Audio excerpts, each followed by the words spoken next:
Let's see. Good morning. Good morning, YouTube. Good to see you this morning. All of the PK Breakfast Clubbers, good to see you. Up and Adam early today, early bird version, right? The early bird version. Yes, that's you, Kathy Stroh, of the Breakfast Club, because today is Sunday. It's the Lord's Day, right? Every day is the Lord's Day, but today specifically, day 26, Sunday, October 26, 2025. 1 Corinthians chapter 10, verse 1 to 13 is our text today. And then the title of the devotion today is Oops, Wrong House. Oops, Wrong House. There's Okay. something going on with well, Facebook. Well, it says it's live. Now here we go. Okay, there you go. All right. I don't know. This technology. Could be my phone. Yeah, could be the phone.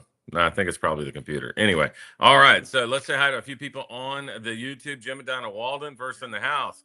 Good to see you guys. Kay Wilson, good morning. Christy Riddle, good morning. Angie Dazzle Brazzle in the house. Barry and Linda, good to see you this morning. Continue to pray for Linda as she kind of goes through whatever this MRI deal is going on. Dave and Christina, good to see you this morning. Jim and Kim Rosario, good to see you guys. Stephanie, good morning. Missed you guys yesterday. Tell Jimmy said hi. Hope he's feeling better. Sherry and Vinny, good to see you guys. Mata Lena Ferrari, good to see you. I love saying that name. It's just Mata Lena Ferrari. Right. All right. Mama Papa Deck in the house. Jim and Sharon Gallagher, good to see you guys. Mary Ruth Horn and Doug. Everybody say hi to Doug today. Good to see you, Doug.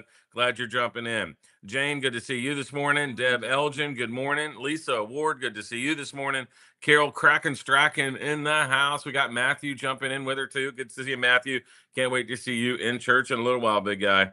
And that guy's almost as tall as I am. It's crazy. All right. Choppy Dave, good to see you. Greg Schmidt, good to see you this morning, Greg. Marlon LeDrew, good morning. Tim Deck, good to see you, big guy. Hugh and Donna McGuire coming in from St. Augustine. Good to see you guys. Lou and Sandy Martinez, good to see you guys. Hey, where in the world are you guys today? Are you in Kentucky, Tennessee, Ohio, Illinois? Where are you guys at today? Anyway, Lou, Sandy, good to see you guys today. Paulie and Angela. Paulie, how you doing? Hi, Angelina Ballerina with you today. Scott and Renee Thornton, good to see you. Stacy Cagwin, good morning. When Dan gets up, tell him good morning too. I hate to call him out like that.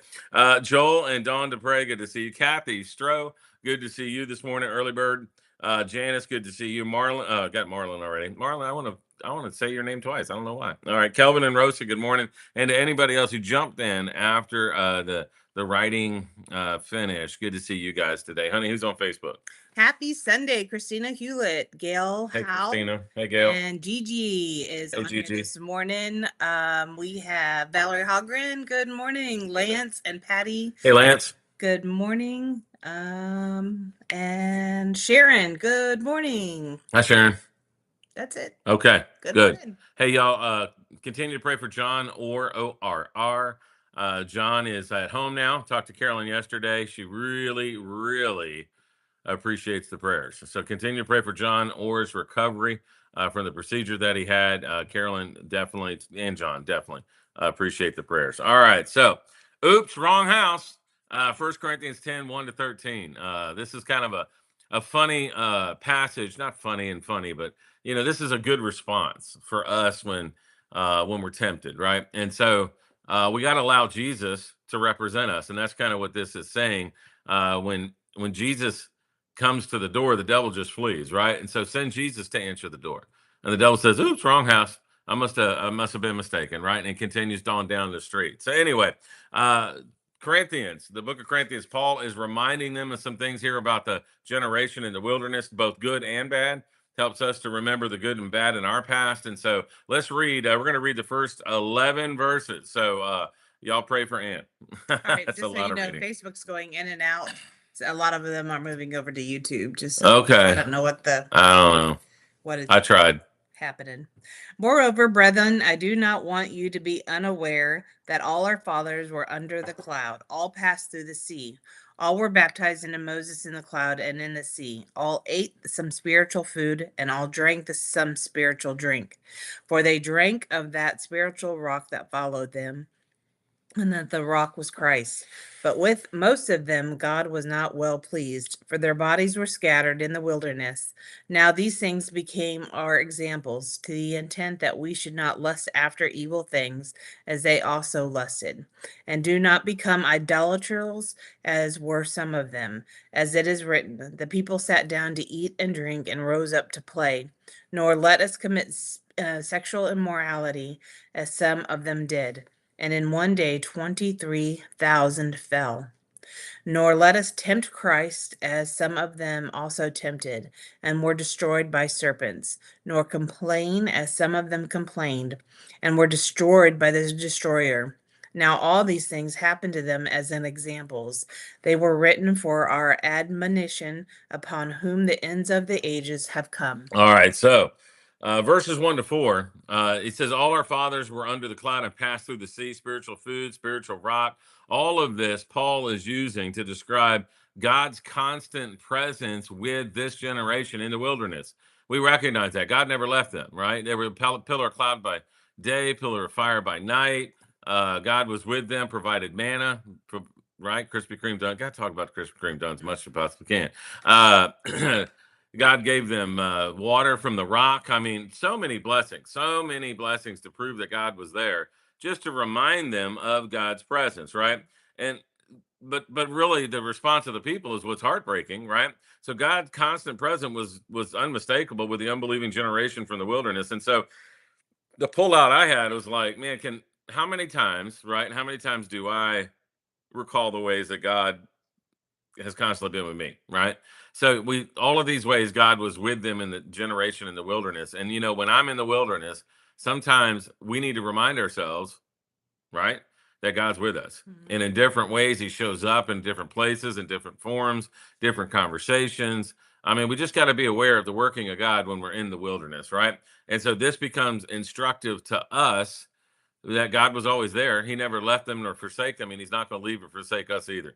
Verse 5 to 10, Paul points out that the many ways that the unbelieving generation failed to trust God and follow him, therefore died before they got to the promised land, lusting after the evil things.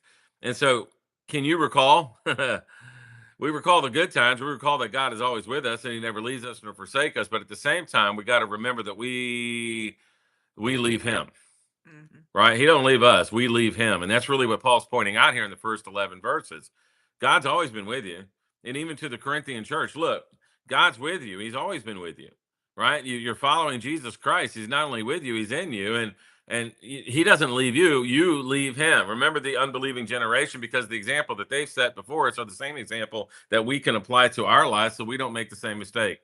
Right? The past failures and successes are examples to us, real-time warnings not to repeat past failures. One of the words that the Bible uses, for example, is the Greek word tupos. Y'all say that, tupos. It's kind of fun to say, right? Tupos. And the word means to imprint, a stamp, right? It becomes a model, right? And so they used to imprint or stamp tupos, Caesar's head on the coin. And so it was unmistakable whose head was on the coin. Well, in the same way, these examples leave an imprint, an indelible imprint in our lives to allow us to know that God is always present and that right, God's faithful, many times we're not. That's what we're supposed to learn from the episode of the generation in the wilderness, first 11 verses. Now, let's jump to verses 12 and 13, because this passage here, verse 12 and 13, there's some nitty gritty, right? There's some spiritual food here that we use out of context sometimes, and it ain't right. So I wanted to talk about that for a minute. Verse 12 and 13. Therefore, let him who thinks he stands take heed lest he fall. No temptation has overtaken you except such as is common to man. Still, God is faithful, who will not allow you to be tempted beyond what you are able, but with the temptation will also make a way of escape, that you may be able to bear it. All right, you've heard this passage, familiar passage, right? God's not going to give me more than I can handle. Well, is that really what the passage is saying here? Um, let's talk about it, okay? Verse 12, it's great advice. Let him who thinks he stands take heed lest he fall. Look, sometimes we can have a good stretch, right? We can be on a good stretch of living. We can be on a good stretch of obeying the Lord, making the right decisions, and all of a sudden we think we got it covered. We got it handled. And so the advice here, Paul says, look, as the Corinthians are living for the Lord, as they're walking with the Lord, remembering the examples of the past, that God is always present and that the people were the ones that failed.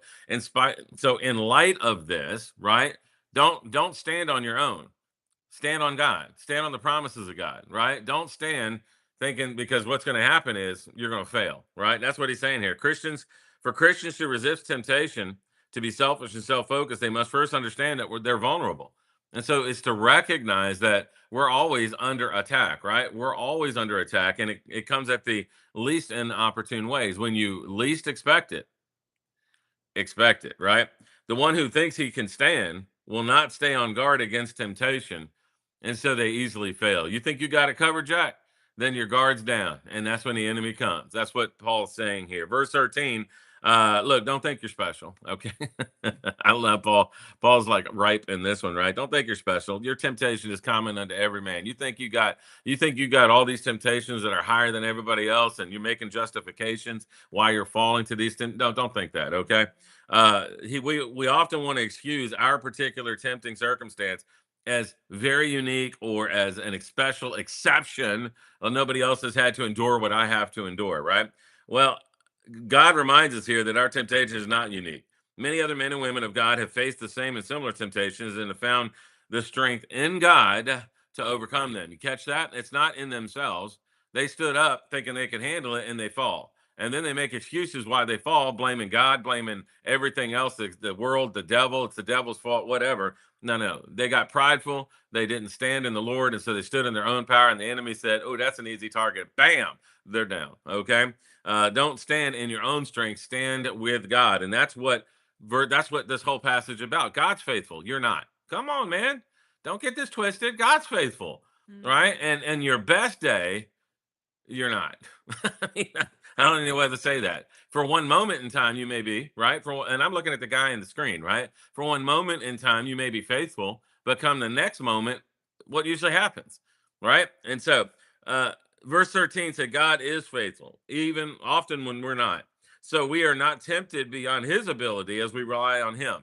We peripateo. Man, you were waiting for me to drop a peripateo in here somewhere, right? We walk with him. If we try to resist the candy aisle in our own power, we fail. Hello, right? It's the easiest, right? You go through a candy aisle. I don't know about you, but when I was a kid, woo boy, that was tough, right? So what do? You avoid the candy aisle. Well, how do you do that? You follow the Lord's directions. He's not going to take you down the candy aisle where there's temptation is there, right? But here you and I are. We want to walk down the candy aisle to kind of put ourselves at the point of temptation and say, no, I can handle it. I can handle it. And then you pick up that bag of M&Ms. You pick up that whatchamacallit. Do me a favor. Right now, put in the chat, what's your favorite candy bar? Right now, do it now. I want to see it, okay? What's your favorite? Mine's the whatchamacallit, right? What is it? I don't know. It's a whatchamacallit, okay? And so you think about the temptation, right? As we follow God, he's not going to put us in a place of temptation. We are the ones that walk into that place of temptation, the candy aisle, okay? So what do? What does God say do? Choose a way to escape. Don't go down that candy aisle, right? God has promised to not only limit our temptation, but also provide a way of escape in tempting times. He'll never force us to use the way of escape, but he will make the way of escape available. It's up to us to take God's way of escape. Look, there's two ends of the candy aisle. You walk in, you walk out. You can go out either way. I'm looking at the candy aisle that I used to manage at the grocery store, right? So you go down the candy aisle. There is a way of escape. You just got to take it, right? Exit stage left, exit stage right. Get out of there. Get out of that sphere of temptation. That's what God's saying in this passage. Follow God. Don't put yourself there. And if you are there, get out of there, right? Get out of there. That's what he's saying. Get the way of escape. Bearing temptation, verse 13, right? It ends with this, that you may be able to bear it. What does it mean to bear temptation? That's kind of funny because we're supposed to bear one another's burdens. That means to take another burden on top of yourself and help carry it. That's not what this means, right? To bear it is to endure it, right? To say no to it, even though it's there. Okay. Even though that candy bar, those Dunkin' Donuts or those Krispy Kreme donuts are shouting, right, loudly. That's why I can't drive by. It's hot outside, right? Because that sign says it's hot. The car goes in. Come on. You know what I'm talking about, right? So we got to bear it. We got to endure it. We got to walk through it without dabbling in it. That's what Paul's saying here, that you can bear it, right? Take that way of escape. Take that way that God gives you to exit stage left, exit stage right. If you're not going to listen and stay away from it, then get out of there in the avenue that God said get out of there, right? In the avenue that he's afforded you, that you can bear it, that you can endure it, that you don't fall to it, is really what he's saying here. So, bearing temptation. At a market, a little boy standing by some candy looked like he was going to put some in his pocket and walk out the door. I love this little story. A clerk watched the boy for a long time and finally spoke to him. It looks like you're trying to take some candy. And the clerk said, the boy replied, no, you're wrong, mister. I'm trying not to take some candy. Y'all know what I'm saying, right? For the time being, he was able to bear it. He didn't take it yet, right? He's standing there looking at it, mulling it over, man, tasting it before he got. Y'all know what temptation feels like. You know what it tastes like. That's the boy standing here, but he's able to bear it, endure it. He doesn't take it. That's what this idea of bearing it, right? Leave, get out of there so that you can be able to endure it. Some of us stay seated in the place of temptation, thinking that someday we're not going to click on that screen. Someday we're not going to say what we shouldn't say. Someday we're not going to take that next drink we know we shouldn't take. Sometime we're going to those all of these things that are temptations that are common to man that we continue to fall under. Escape it. Get out of there. Get out of that candy aisle. The Lord said. All right. Last thought. Others, and this comes from one of my commentaries too. Others before you have found strength in the Lord to overcome the same temptation and worse. I guess that should be an encouragement, right? That others have overcome the temptation, I can overcome it too. So you can be victorious in the strength of Jesus, not in your own strength. And there is the reminder there. Quit fighting these battles, or quit trying to steer clear of the candy aisle by yourself. You're always going to go there. Your GPS takes you there, right? Stay clear of it. Follow Jesus, right? In his power, he'll keep you clear of it. We fight temptation with Jesus's power, like the girl who explained what she did when Satan came with temptation at the door of her heart. She said, I send Jesus to answer the door. And when Satan sees Jesus, he says, oops, sorry, I must have the wrong house. Come on, somebody, right? So as we're enduring temptation today, right? As we're bearing it up, let's stay out of the candy aisle. Right? Let's walk with Jesus, right? Stay close to Jesus because he's going to steer us clear of that. That's where safety and protection is. If the Israelites and the generation that failed would have stayed close to the Lord, man, spiritually, right? Stayed close to the Lord, they wouldn't have failed. But that's not what happened. They left and forsook the Lord. Well, don't do that. Let's learn from their example and walk in a way, all right, that's glorifying unto God. Walk in a way that's safe, right? Safe from the candy aisle and walking with Jesus as we go around. Candy, that wasn't even, I mean, that was one little thing in my notes that just kind of took over for the metaphor today. So anyway, continue to pray for one another. We are looking forward to having a great day in the Lord's house today with our brothers and sisters in Christ. I hope you're going to join us today, either in person or online. So did you have something, Sam? Yes, I saved the date. So save the date for November 8th at 8 a.m. We're going to meet for Breakfast Club in the meeting room at church. Yep. Bring a dish to share, and we are going to have some games and prizes and have a great time. So Scott Howell was bragging yesterday about his quiche. Ooh. That, so I don't know if he's good for it. We'll have to see. Okay. That's that challenge there, Scott. Okay. So the 8th at 8, right? November 8th at 8 a.m. Hope everybody can be there. If you can't be there, then you'll have to catch the next one. But we're gonna have some time, hang out. We'll call it the PK Breakfast Club reunion, right? Lou and Sandy, we'll have to mail you some quiche. Okay, that's all I can tell you. I don't know, man. I don't know. God bless you guys. We'll look forward to seeing you at church in a few minutes. Let's go ahead and pray. Father, thank you for today. Thank you for getting us up and getting us on our way today. Thank you for this reminder that if we allow you to drive our life, Lord, that you'll steer us clear of these temptations. And even if we get into the candy aisle, Lord, that you make a way for us to get out. And Lord, help us to choose that way. Help us to not continue to fall to these temptations that are common unto man. Lord, we love you and praise you in Jesus' name. Amen. God bless you guys. We'll look forward to seeing you very soon in the Lord's house. YouTube, you are over and out. All right.